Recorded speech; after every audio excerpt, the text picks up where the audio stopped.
At ayan na nga. Good afternoon, good morning at good evening sa lahat sa inyong mga kaagos. Excited na pala ako makasama kayo sa first video ko today. Ako pala si Radyo. Ngayon, siguro mga 6 to 7 time ko na to this year. At papuntang Arcovia tayo. Dadaan din tayo ng Bridgetown at Eastwood pa uwi. At masaya talaga mag-bike, lalo na ngayong umaga. Ang fresh ng hangin, medyo malamig pa. So, very refreshing talaga mag-bike sa umaga. So, today, relax lang tayo sa mga ride. Walang masyadong push kasi kakatapos lang namin mag-film kahapon eh. Kaya medyo chill vibes lang talaga. Pero syempre, hindi natin papalampasin ang mga magagandang tanawin dito. So, nandito kami sa Arcovia. Syempre, walang kotse ngayon kasi bakit naman pag sobrang dami ng kotse mag-bike dito. So, maganda din dito sa C5 mag-bike. Kami depende sa araw, pero yung puting kotse recommended ko na mag-bike dito.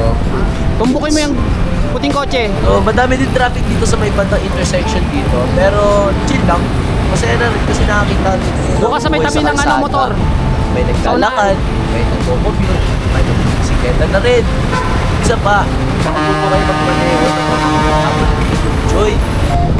Talaga. So, nandito na kami sa Bridgetown. Ang saya mag-bike dito kasi maluwag ang kalsada. Lambot ng likod mo. Yan! Mag-bike dito, medyo relaxing, tamang-tama para ride.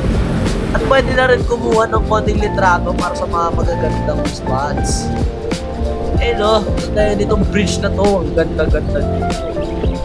Itong ride na to ay parang mag-enjoy lang talaga. At chill vibes lang talaga dito. Hindi tayo magmamalakas at enjoy lang natin ang kalsada at paikot lang tayo sa road na to. Medyo may konting uphill sa daan pero kaya naman kahit sinong cyclist at mag-enjoy naman kayo. At isa pa, habang nagbibisikleta, napapansin mo rin yung mga simpleng detalye sa paligid. Yung vibe ng mga tao, parang mas adventure sa loob ng Luzon. At dito kami sa Eastwood. Ang ganda talaga mag-bike dito. Ito ang second place na nilala ko ng tatay ko. Kasi maluwag din siya dito. Maganda talaga mag-bike dito. Sa lugar na bira may madaming sasakyan eh. At nandito kami sa first place na dinala ko ng tatay ko sa Circulo Verde.